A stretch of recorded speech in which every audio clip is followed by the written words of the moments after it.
a crowd of thousands upon thousands had gathered so that they were crushing each other, Jesus began to speak, first to his disciples. Watch out for the yeast of the Pharisees. Their mismatch between their hearts and lives.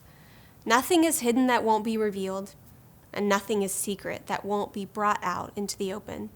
Therefore, whatever you have said in darkness will be heard in the light, and whatever you have whispered in the rooms deep inside the house will be announced from the rooftops. I'm Pastor Wendy Lyons-Crostek, and I'm delighted to have an opportunity to share a reflection with you today. I have this distinct memory of being in kindergarten and sitting at a table with some of my friends, and one of them daring me to cut my hair. I thought, why not? That sounds like a great idea. Until I realized that I had cut an entire, huge chunk out of my hair. And I thought, oh, nobody's going to notice. And so when I got home, I was surprised that my mom said, did anything happen at school today you'd like to tell me about? Anything out of the ordinary? Of course not, I said, knowing full well that I had cut a huge chunk out of my hair. But again, I thought, she can't tell, and I certainly don't need to tell her. Then she pulled out an envelope that she said my teacher had given her. And she said, any idea what might be inside? Again, I said, I don't know. But secretly, I knew because I'd cut my hair and I thought, that's an envelope. I bet the hair's in there.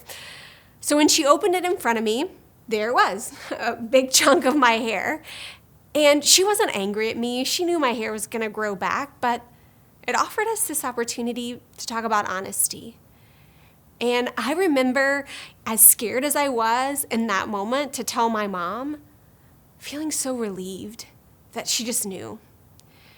And that's the thing that I kind of thought about when I was reading back through this passage of Scripture. Sometimes there are things that are happening inside of us, something that's a secret. Now, it may be something much more profound than cutting our hair, but something that we've done that we feel really badly about. And it's really hard for us to bring ourselves to admit it out loud. Or maybe it's not something we've done, it's something we feel inside, or thoughts that we have, judgments we have that we think nobody's aware of.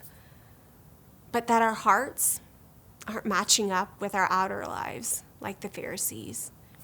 And while we think it's okay, we can hide these things, no one will really ever know, the truth is they affect us in ways that we don't realize. The things we try and hold on to that we're trying to hide from others are going to spill out into the way that we live our lives. And the thing that I've come to know about myself is that I can't hide what I want to heal.